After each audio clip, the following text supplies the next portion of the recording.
bem, pessoal, vamos começar aqui mais um dos nossos mini cursos, né? Nossas palestras aí divididas em 3 aulas, tentando compreender aí um tema muito importante, né? Que eu denominei, né, somando todas essas palestras, como a crise e os tempos, certo? A crise, de modo específico, a crise da civilização cristã, no sentido tal qual ela aparece, vamos dizer assim, em termos históricos, né? E a crise no sentido também interior, né? Crise das almas, crise da própria visão de mundo e de como as pessoas se orientam dentro dele, né? Essa crise, né? Que nada mais é que uma crise de natureza, nós podemos dizer, e uma crise de natureza leva, consequentemente, a uma crise, né, ou é levada por uma crise do sobrenatural, né, a perda de alguma conexão real ou uma conexão correta com o sobrenatural. A gente compreende que isso, dado no sentido tanto ontológico quanto no sentido volitivo, né, da vontade das pessoas terem sido alteradas ou desviadas assim do caminho correto, certo?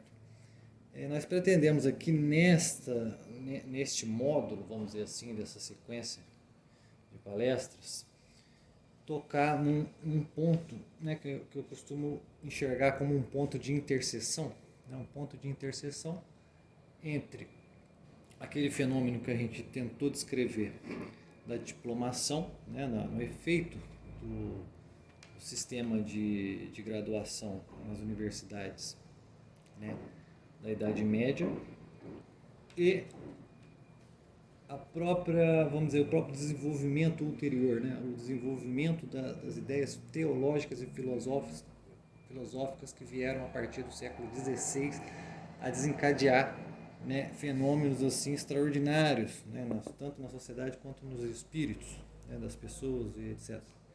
Então, entre esses dois termos aí existe vamos dizer, um núcleo catalisador, né? A gente pode chamar assim, que eu gosto de chamar assim, que foi a própria sequência aí de tragédias e desastres, né? De crises que pervadiram aí o século XIV, né? Então, contextualizando mais ou menos esse período temporal, a gente pode perceber que o crescimento urbano, econômico, né, que fundou praticamente ou ajudou a desenvolver diversas cidades, propiciou um desenvolvimento intelectual, né, um desenvolvimento educacional, que depois culminou numa espécie de rigidez ou fixidez de um sistema educacional superior, que eram as universidades, e dentro delas o sistema, né, de graduação que a gente comentou naquele mini curso.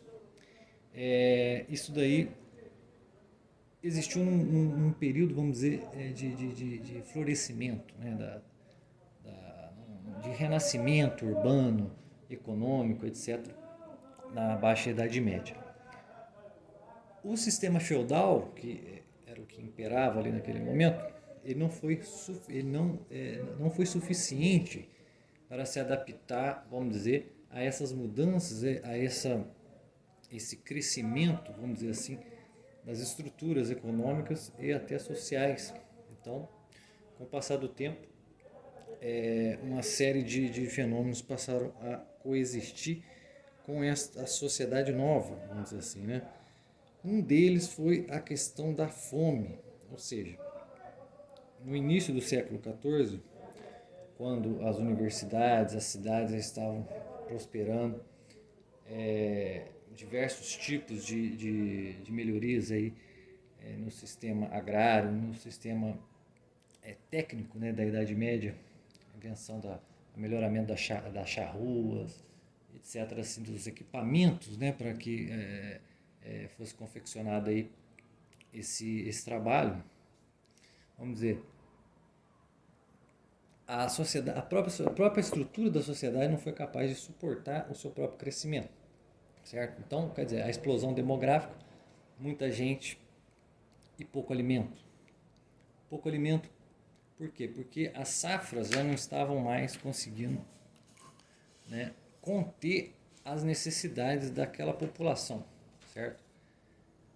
Mudanças climáticas também colaboraram para isso, desmatamento de algumas áreas importantes, áreas florestais, fizeram com que talvez o afluxo de chuvas fosse mais forte em determinados locais, e isso daí gerou uma mudança climática, né? O próprio desgaste do solo, que apesar de ter sido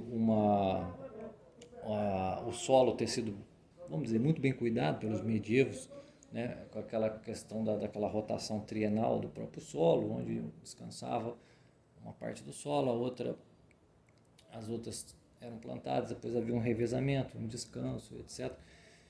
Mesmo assim, houve esse desgaste, né, então toda uma situação aí de clima e de condições naturais levaram aí a baixa produção da própria safra, certo? Chuva, frio, etc. Enfim, fez com que o contexto anterior à peste começasse já com um problema gravíssimo, que era o problema da fome. Pessoas, hordas de gente passando fome ali nos diversos locais ali dessa baixa Idade Média. Certo? Então, o primeiro fenômeno aí que há é o fenômeno da fome. Certo? Segunda coisa, a questão das guerras. Né? Por exemplo, é sabido por todos que por volta do ano 1337 começa aquilo que nós chamamos de Guerra dos 100 Anos. Certo? O que era a Guerra dos 100 Anos? Ela não teve exatamente uma causa, mas a principal, podemos destacar, é uma luta aí pela sucessão monárquica, certo? Entre o monarca inglês e o monarca francês, né? Uma espécie de desentendimento entre essas nações, interesses econômicos, interesses de terra, uma série de circunstâncias fizeram com que Inglaterra e França começassem um conflito que acabou durando praticamente durante um século, certo? Não em contínuo, né, combate, mas em combates assim alternados. Acabou havendo aí esse conflito que gerou o que? Muito mais destruição das próprias safras, certo? Aquelas pessoas que viviam ali já passando o problema da fome têm que enfrentar o problema da guerra. Então, fome e guerra começam o que? A dar o tom aí do século XIV, certo? Justamente aquilo que costuma se tratar como a crise do século XIV. Bom, faltava só uma coisa, né? Faltava uma espécie de, vamos dizer, grande finale para toda essa tragédia do século XIV. E depois que as cidades praticamente já, vamos dizer, excederam ali a sua capacidade de crescimento, né, e começa uma retração econômica, uma retração em todos os sentidos, né, social, em todos os sentidos, eis que pelo mesmo caminho, pela mesma porta, vamos dizer assim, que entrou a prosperidade, entra a calamidade, certo? É sabido que as transações comerciais ganharam um novo sentido com a transformação urbana, certo? Então, o mercador, né, o pessoal que tinha os contatos daqueles que faziam as viagens marítimas e que traziam novos produtos e etc., isso daí, de certa maneira, catapultou aí o poder econômico das cidades, certo? Então, as cidades, muito da sua capacidade produtiva e até evolutiva no sentido econômico, elas dependeram também desse afluxo, né, do sistema mercantil das navegações, certo? E a peste, né, que era chamada na Idade Média não de peste negra ou peste bubônica, mas sim de morte negra, ela vem exatamente, segundo os dados históricos, da Ásia Central, certo? A expansão mongólica abriu uma série de rotas, né, caminhos que acabaram virando caminhos comerciais aí né, dos produtos do Oriente para o Ocidente. E uma das colônias, né, que existia ali, uma colônia italiana, genovesa, ficava na cidade de Cafa, né, no deserto asiático ali, que desembocava no Mar Negro. Essa colônia de Cafa, em determinado momento ali do século XIV, né, mais propriamente 1346, 47, ela é subitamente invadida aí por exércitos tártaros, né, que tentam invadir a cidade. As cidades eram cidades todas muradas e etc. Essa cidade de Cafa, então, fica sitiada praticamente, né, cercada por esses asiáticos que tentam a todo custo tomar aquele ponto comercial, né? É justamente um ponto que dava acesso ao Mar Negro, do Mar Negro para o Mar Egeu e assim para o Mediterrâneo e daí por diante, né? Mar Adriático, Tirreno e etc. até o Atlântico. E quer dizer, era uma rota importantíssima, como é até hoje, né? O Mar Negro. E acontece que um surto, né, de uma doença que ninguém fazia ideia do que era, né, atinge esses asiáticos, né, esses tártaros, né, esses descendentes dos mongóis. E, e na iminência ali da morte extrema e rápida, né, dessa doença, enquanto estavam cercando a cidade de Cafa, antes do exército bater em retirada, houve a grande ideia, né, talvez a primeira guerra bacteriológica da história da humanidade. Resolveram jogar os corpos dos pestilentos, dos mortos, dos defuntos sobre as muralhas da cidade, a fim de que, de alguma maneira, os habitantes da cidade morressem ou acabassem por se expor, né, numa tentativa de fuga, certo?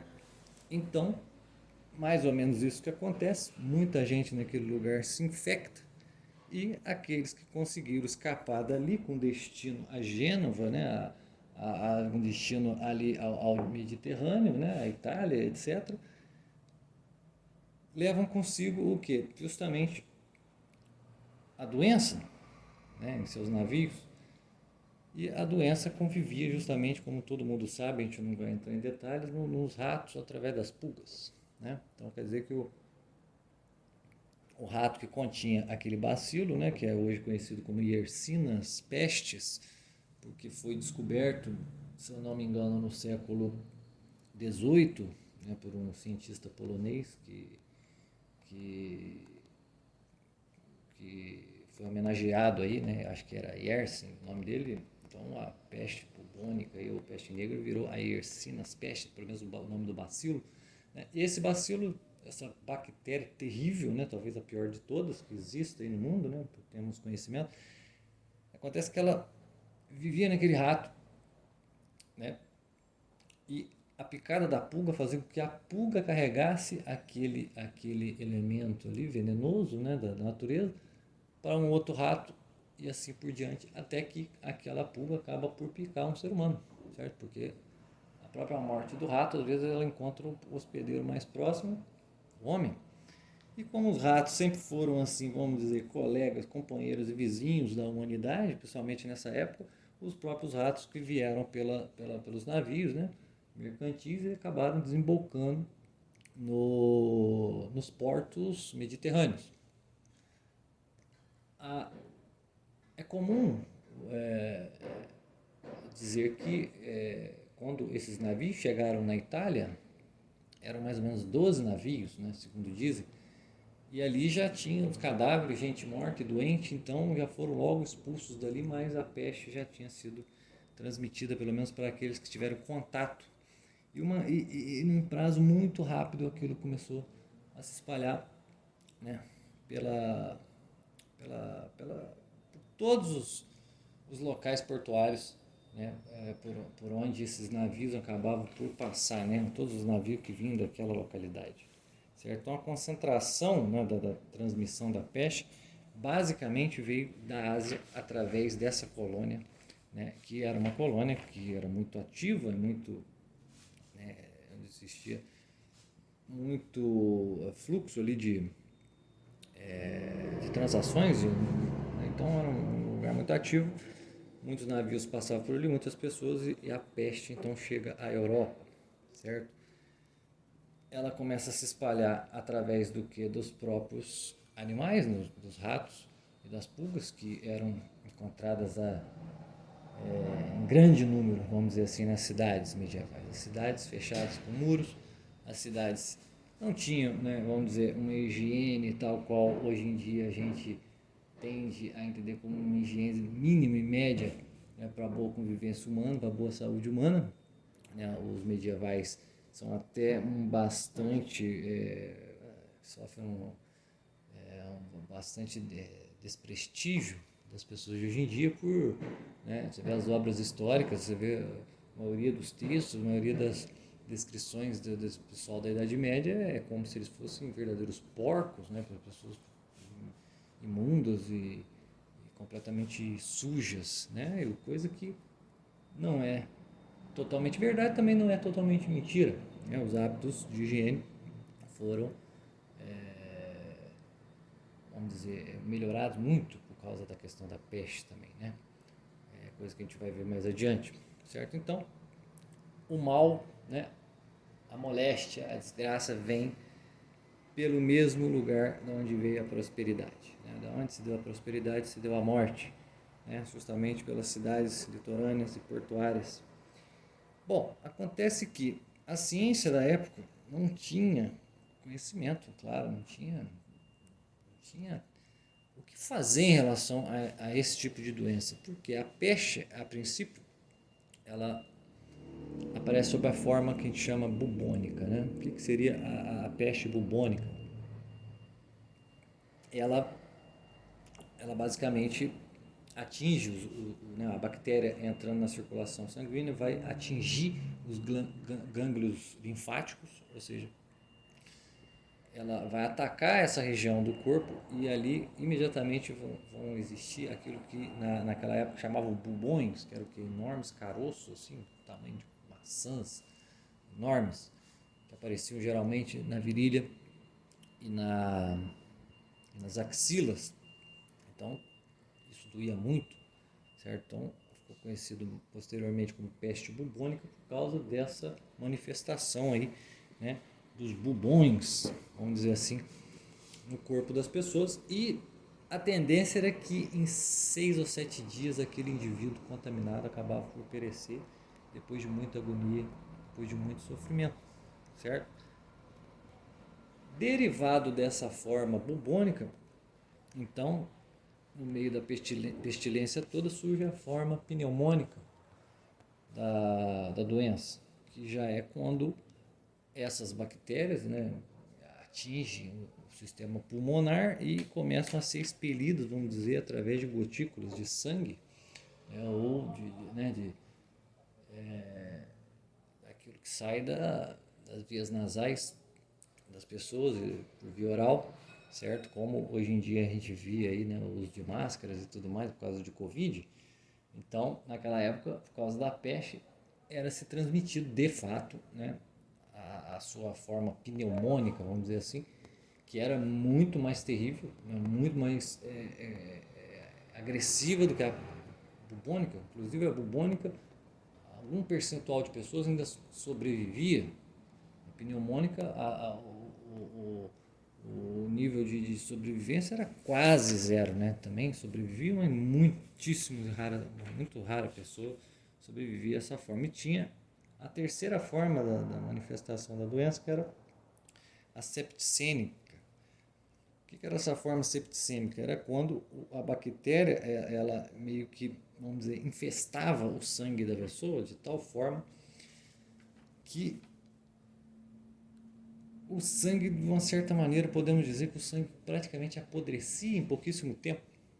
Muitos dizem que essa forma da peste, né, essa septicêmica, era a forma mais fulminante. O indivíduo estava bom, pleno de saúde de manhã e de noite já estava duro, caído no chão, com os pés e as mãos completamente pretas, sangrando por todos os lados e tendo crises terríveis, né, e agonizantes antes de virar óbito. Então, essas três manifestações da doença, elas foram, vamos dizer assim, aquelas que fizeram com que a população daquela época, atemorizada, sem saber o que fazer, sabia o que fazer, né? Da onde vinha aquilo, costumou chamar de morte negra. A gente fala peste negra, mas para o medieval mesmo era morte negra, certo? E, como a gente falou, a ciência naquela época era uma ciência bastante, vamos dizer, precária para esse tipo de doença.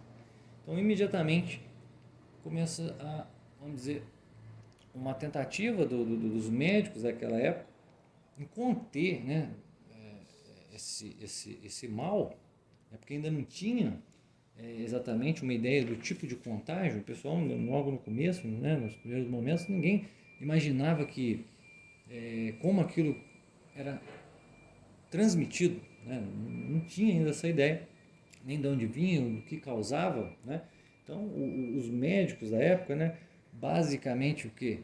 Tinha 5 categorias aí, vamos dizer, de profissionais da medicina, né? Tinha os médicos, que eram aqueles sujeitos que realmente passavam por uma universidade, né?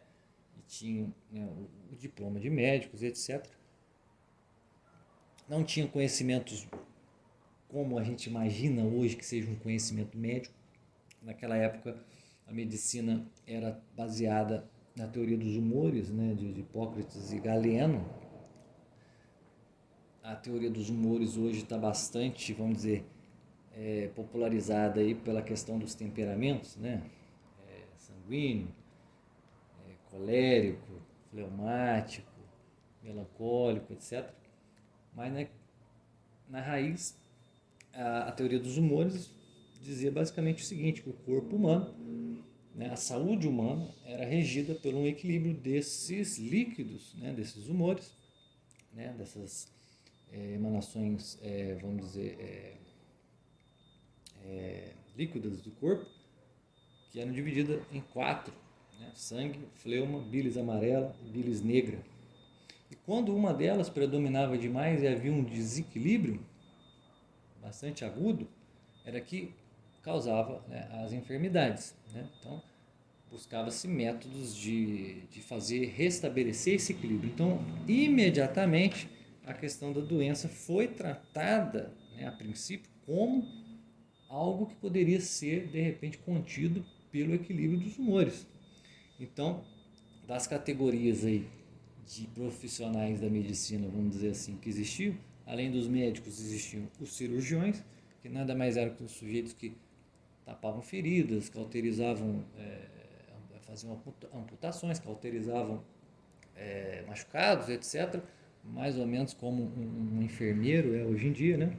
Existia os barbeiros, né? Barbeiros, sim, barbeiros, que além de fazer a barba, costeleta e cabelo, fazia também o que? Pequenas cirurgias, né? Sangrias, terapias com ventosas, né? Sanguessugas, etc. Tinha um certo conhecimento ali do sistema vascular, né? Então, era a terceira categoria, vamos dizer assim, o terceiro pelotão ali da medicina. Tinha os boticários, que eram os sujeitos, eram os farmacêuticos da época, né? Os caras que faziam remédios, né? Poções, coisas, misturas que poderiam de repente sanar alguns sintomas de doença. E existia aquela classe, vamos dizer assim, mais baixa, que era dos curandeiros, né? Que a gente poderia chamar de curandeiros, que eram pessoas que não tinham formação de nenhum tipo, né? Você vê que tanto o boticário, quanto o barbeiro, quanto o cirurgião, quanto o médico, algum conhecimento técnico ele tinha de alguma profissão. O curandeiro não, o curandeiro se baseava apenas em conhecimentos, vamos dizer, populares, né? Então, esses eram, vamos dizer, as armas que aquele povo tinha em vista de uma situação tenebrosa, terrível, súbita, certo? Então, vamos aqui fazer uma síntese. De uma época de prosperidade, a sociedade se transforma e, de repente, por causa de questões de safras ruins, há uma fome generalizada, né? Muita muito mais gente, população para alimentar, não era suficiente, então houve o problema da fome, problema da guerra por questões, vamos dizer, vamos dizer, podemos chamar de um desespero feudal e o início da formação do renascimento do Estado, né? A formação dos Estados aí em nação, né? Com a guerra principalmente dos 100 anos, certo? Então, desolações do século XIV, certo? Entra a peste negra e vem como o quê? Como vamos dizer, um tiro final, né? Porque uma guerra você ainda consegue escapar, a fome você ainda pode ter algum tipo de alternativa, por mais difícil que seja. Agora, um tipo de morte letal e rápida, como foi a questão da peste, invisível, uma morte invisível, né? Como uma entidade espiritual que viesse visitar aquela pessoa, ou aquelas pessoas, ou aquelas cidades e de repente tombasse 1/3 a 2/3 daquela população local em questão de dias. Isso daí não tinha como o sujeito escapar naquela época. Então vinha a questão, como explicar? O grande ponto de interrogação surge ali, como explicar o que estava acontecendo? Enfim, havia duas maneiras de explicar basicamente o que estava acontecendo para aquelas pessoas daquele período, certo? Existia uma explicação natural, uma explicação sobrenatural para as causas, né? Podemos dividir a explicação causal natural em dois tipos, ou seja, causas voluntárias e causas involuntárias. E depois nós vamos falar da causa sobrenatural, como era compreendido isso daí pelo cidadão, né, pelo homem medieval, dentro desse contexto. Mas dentre as causas naturais, as causas voluntárias, em pouco tempo começou-se a levantar a suspeita de que, na verdade, um mal tão invisível deveria ter sido proposto, feito, arquitetado por alguém, uma pessoa real, pessoas reais, né? Então surge a teoria de um envenenamento das águas, dos poços, etc. Né? Qual o primeiro grupo a ser estigmatizado, a ser acusado disso? Os judeus. Os judeus, naquele período, eram mal vistos, né, pelo povo medieval. Por quê? Porque, né, nós sabemos que nosso Senhor Jesus Cristo era, vamos dizer, naquela época muito mais adorado, vamos dizer assim, tinha uma glória muito mais brilhante, assim, no sentido da sociedade, né? No sentido das estruturas sociais, né? Da paisagem social. Jesus Cristo era uma imagem que estava a um dedo dos olhos de qualquer pessoa, certo? E os judeus, povo do qual Jesus, nosso Senhor, era um membro, né? Os judeus que acabaram por entregar aos romanos, atrair, né? Vamos dizer assim, aquele do Salvador, do seu próprio sangue, da sua própria estirpe. Então os judeus já tinham, né, vamos dizer, um estigma aí em relação aos cristãos. Os cristãos viam os judeus já sempre de maneira muito, vamos dizer, ambígua. Por quê? Porque, de certa maneira, a igreja sempre, né, tentou apaziguar esse sentimento da população. Sempre tentou proteger, de certa maneira, esses judeus como irmãos que ainda não abriram os olhos para a verdade, certo? Então, nunca foi, pelo menos pela igreja, proposto nenhum tipo de ato contra os judeus, apesar de serem condenáveis muitas das suas atitudes, principalmente a questão da usura, né? Porque a usura, infelizmente, era muito utilizada pelos judeus, certo? E as pessoas começaram a ver como os judeus como uma maldição, né? Então já cruza uma coisa com a outra. A causa natural voluntária é que, a partir do momento que se olha o judeu e diz, ó, eles estão conspirando contra nós, estão nos matando, estão nos envenenando, ao mesmo tempo se liga a explicação causal sobrenatural, que é o quê? o castigo divino. O castigo divino poderia estar vindo pela presença desses homens, vamos dizer, pecadores, heresias, hereges não, porque heresia é particular dos membros da cristandade, mas como se fossem homens assim, fora da fé, né, que não foram convertidos, estavam ali como uma pestilência. Então só pode ter vindo desses judeus, é culpa deles. Então houve aí um massacre contra os judeus, assim, uma perseguição terrível já naquela época, que a mais emblemática, talvez, depois a gente vai falar mais detalhadamente, a noite de São Bartolomeu, mas vamos deixar para depois. Mas enfim, das causas naturais, os judeus foram vamos dizer, os escolhidos, porém também, né, havia-se muita desconfiança em relação aos estrangeiros, né, pessoas que acabavam chegando de outros lugares, de outras regiões, e tinha também a desconfiança de que a doença era trazida por essas pessoas, inclusive até em muitos casos houve a desconfiança de que a doença viria por parte até dos leprosos. De certa maneira, a lepra se tornou algo que ficou pairando no ar, certo? Porém, isso tudo aí vem, assim, de uma certa maneira, do desespero popular, certo? O pessoal mais erudito, mais culto, vamos dizer assim, não enxergava assim as coisas, né? Eles pensavam imediatamente, né, em causas naturais, mas não voluntárias, mas sim involuntárias, ou seja, principalmente mudanças astrais. Como assim mudanças astrais? 10 anos antes da peste, né, 10 anos antes de 1347, justamente mais ou menos 1336, teve a passagem do cometa Halley, certo?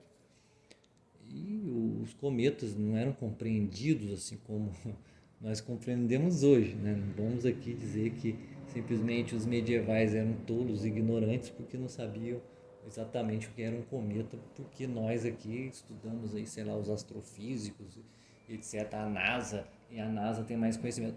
Não necessariamente. Mas acontece que naquela época um sinal celeste tinha uma importância simbólica muito grande. As pessoas acreditavam já bem antes da peste, né, uns 10 anos mais ou menos antes da peste acontecer, que algo estava errado, algo ia acontecer por conta daquele fenômeno celeste, certo? Então, uma certa mudança ali, uma certa configuração planetária também, né, uma conjunção ali entre Marte, Vênus e etc., né, entre alguns planetas, né, os astrólogos, e mais a passagem desse cometa na época, era um sinal de que coisas aconteceriam. E quando começa a peste, evidentemente, a camada mais culta, vamos dizer assim, da sociedade, a camada que tinha um pouco assim, né, mais a dizer, né, do que as pessoas mais comuns, mais simples, né, elas imediatamente ligaram isso à manifestação celeste, no sentido dos astros, certo? Que de certa maneira modificaram a atmosfera aqui embaixo, certo? Aquela visão, né, cosmológica medieval que via nos astros, né, fatores e elementos preponderantes para a reorganização aqui do microcosmos, vamos dizer assim, né, das estruturas aqui terrestres. Então via no movimento, na configuração astral, vamos dizer, uma causa para uma mudança de configuração aqui, principalmente na questão do ar. Note bem, a gente falou aqui primeiro muito na palavra desconfiança, né? Desconfiaram que os judeus, desconfiaram que os estrangeiros, desconfiavam que os leprosos. Agora as causas mais essas voluntárias, agora as involuntárias, desconfiaram talvez que a mudança astral, né, possa ter ocasionado uma reconfiguração aqui dos elementos terrestres e isso gerou certas emanações, certo? Emanações, inclusive subterrâneas, que mudaram a configuração do ar de tal forma que as pessoas que estivessem, de repente, com seus humores afetados ou desequilibrados, simplesmente entrassem nesse estado de pestilência mortal. Então vamos lá.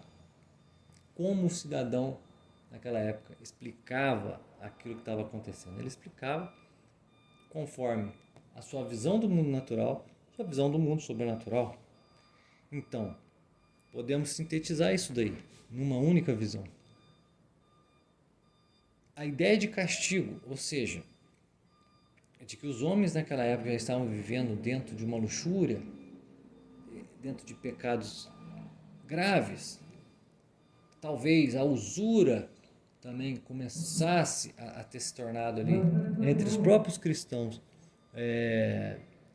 uma prática bastante recorrente, pecados sexuais, pecados de todos os tipos, geraram uma espécie de ira divina que poderia ter, através do seu poder régio sobre todo o universo, né, facilitado aí certas mudanças astrais, entende?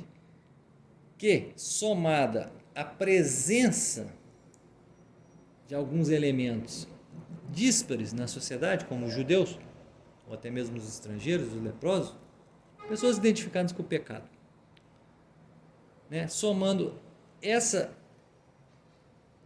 questão toda do pecado, do mal que estava entranhado naquela sociedade através dos indivíduos, não só dos indivíduos, né, díspares, mas dos indivíduos cristãos também, que compunham aquela sociedade. Deus então castiga através do quê? Modificando a natureza para que dela venha o mal, ou seja, venha a morte, venha a doença, venha a peste. Certo? Então, vamos dizer, qual era o contexto exato na época da peste? A peste acontece após um longo período, né, de uns 2 séculos de prosperidade, de crescimento econômico, de crescimento urbano, de aumento da população média das cidades, excedentes agrícolas, comiam melhor, viviam melhor, o dinheiro, a moeda corria melhor, se avolumam os meios de vida e os bens de produção, os bens de consumo. Quer dizer, de certa maneira, a sociedade medieval goza de um privilégio que durante outros tantos séculos não gozava. Vamos dizer, as coisas se tornam mais fáceis para esses homens, né? No período do século XII, do século XIII. Então, segundo a visão medieval, algo, né, modifica ali, vamos dizer, as relações entre o homem e Deus. O homem, dentro dessa, vamos dizer, dessa melhoria de vida, ele começa a ofender mais a Deus do que antes, de uma maneira geral. Então vem a fome, que é o primeiro castigo. Olha, as pessoas se tornaram, de repente, não sei, gulosas, né? Lembrando que a sociedade medieval é, sim, em termos cristãos, uma sociedade modelo. Temor de Deus, subserviência à igreja de Deus, pessoas que eram totalmente conformadas debaixo da batuta, debaixo dos ensinamentos da igreja.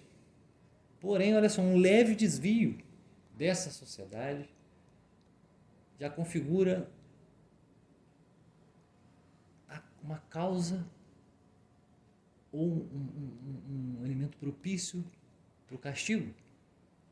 E o castigo às vezes vem primeiro pela fome, certo? A fome gera um distúrbio, tanto individual quanto coletivo, né? As estruturas sociais começam a colapsar por conta da falta de alimentos.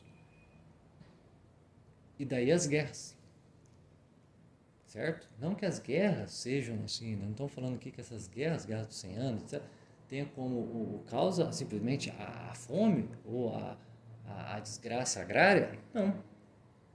Mas ela entra como um elemento de encaixe.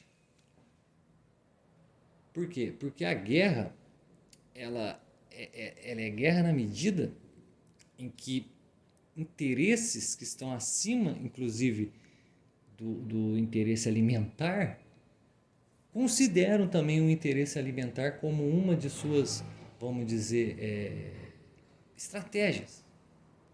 Por quê? Porque o elemento alimentar, ele depende de um negócio chamado terra, propriedade. E a nobreza e os senhores daquela época tinham seu poder fundamentado principalmente na posse de terras. Então a guerra entra como um segundo castigo dessa sociedade medieval. Né? Então olha o contexto da prosperidade leva ao contexto, de repente, de uma mudança espiritual bastante tênue, bastante, talvez, imperceptível para aquele povo, certo? Numa somatória geral.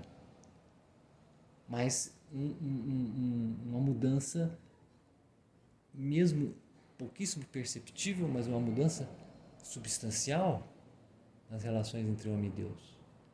Claro que tudo isso aqui é uma especulação, né, em cima dos fatos históricos, mas é uma especulação que não foge tanto do esquema geral de como a gente interpreta, vamos dizer, as relações entre homem e Deus, né, onde um pequeno desvio, às vezes, na conduta humana ou na conduta de uma sociedade, porque a conduta de uma sociedade depende da conduta de diversos indivíduos. Então, a mudança dos indivíduos gera uma mudança na sociedade. Tanto quanto a mudança da sociedade vai gerar mudanças nos indivíduos que vêm logo após. Certo? Então, veja bem, o pequeno desvio, que foi a prosperidade, talvez ocasionou um certo relaxamento na devoção humana daquele período, daquele povo tão cristão. Esse pequeno relaxamento sob a forma da fome. A fome poderia ser um fator regulador,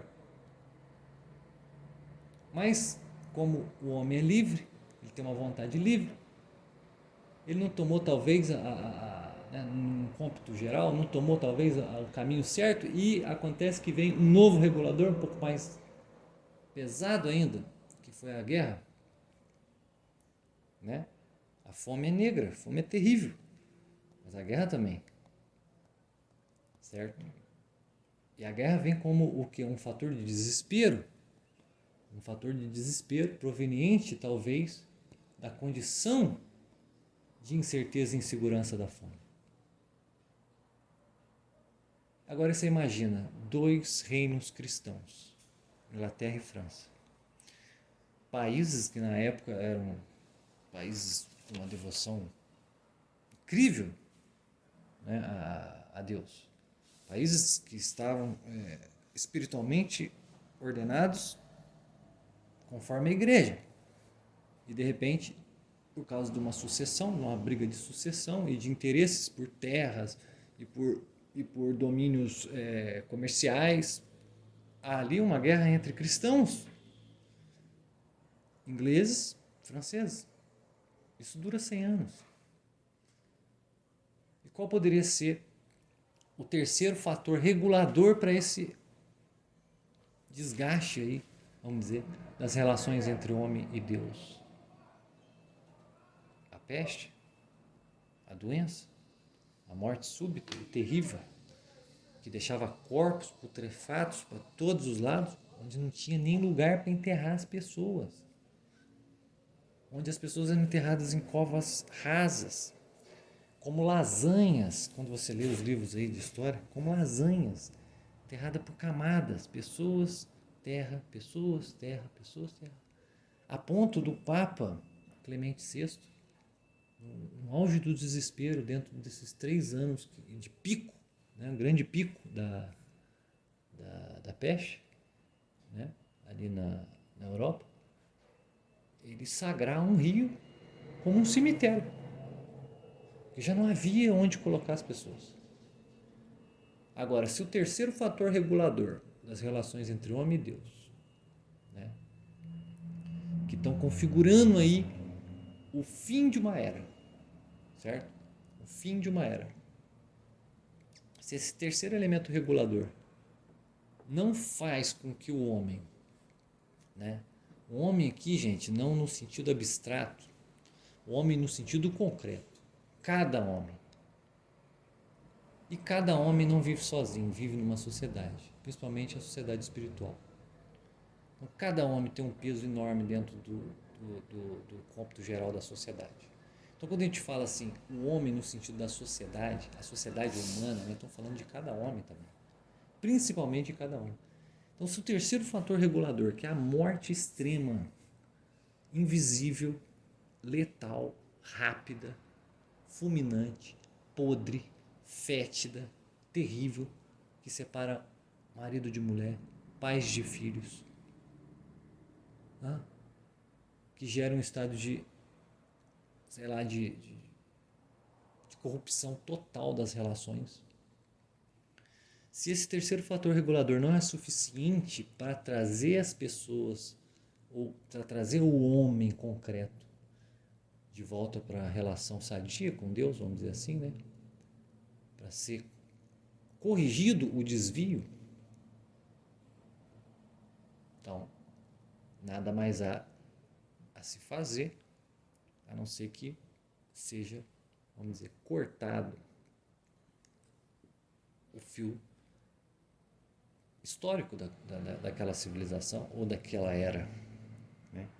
Então ali, vamos dizer, a morte do homem medieval, a morte da Idade Média se deu em 3 fases, em 3 tentativas de regulação de uma relação: a fome, a guerra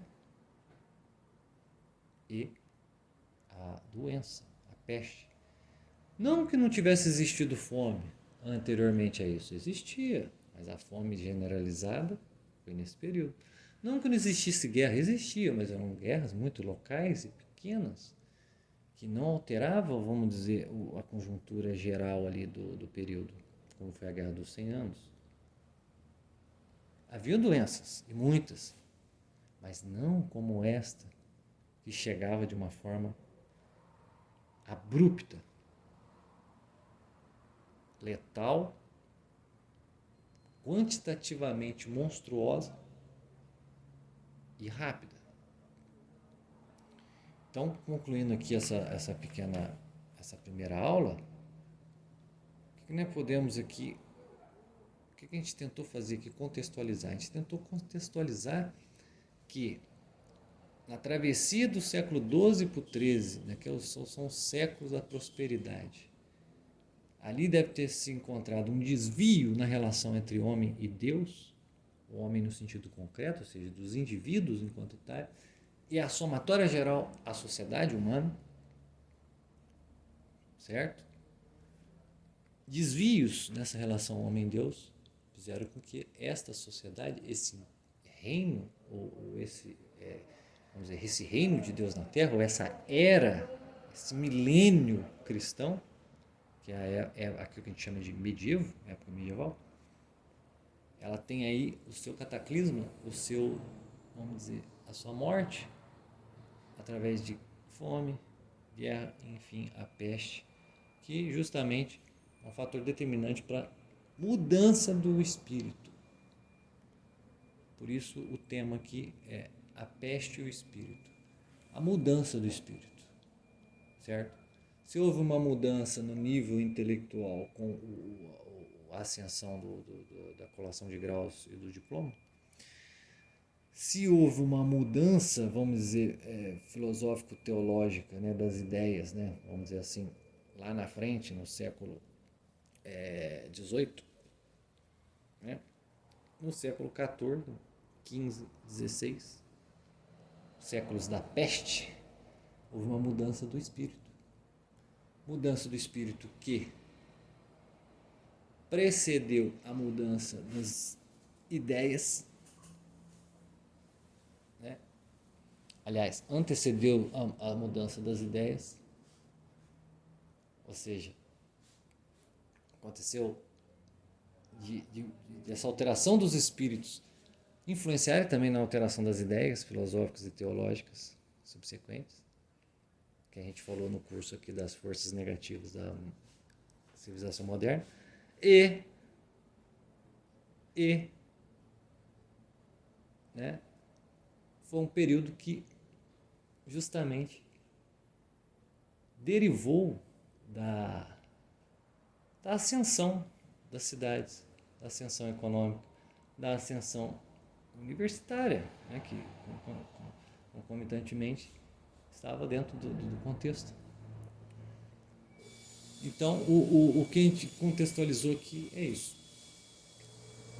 É a posição central que há no século XIV da questão da peste, de como, né, ela é um fenômeno regulador da vontade divina. Foi um fenômeno regulador da vontade divina após, né, a fome, a guerra, aí vem, vamos dizer, a atacada final da peste. E como isso daí alterou o espírito, sendo que poderia ter alterado o espírito num sentido positivo, mas não, alterou o espírito geral no sentido negativo, coisa que posteriormente a gente vai desenvolver melhor aqui. Então, esse é o contexto da peste, né? O contexto da peste é uma era em decadência após um rápido florescimento, crescimento, prosperidade, né, de 2 séculos anteriores a este, e que praticamente marcou assim, deu o tom para o novo espírito que foi sendo formado a partir de então, que é o espírito da modernidade, que é o espírito moderno, que é o espírito que, no mais das vezes, né, no fim das contas, é o espírito que tenta se desligar das bases espirituais da civilização cristã. Ok? Então vamos ficar por aqui. Até a próxima.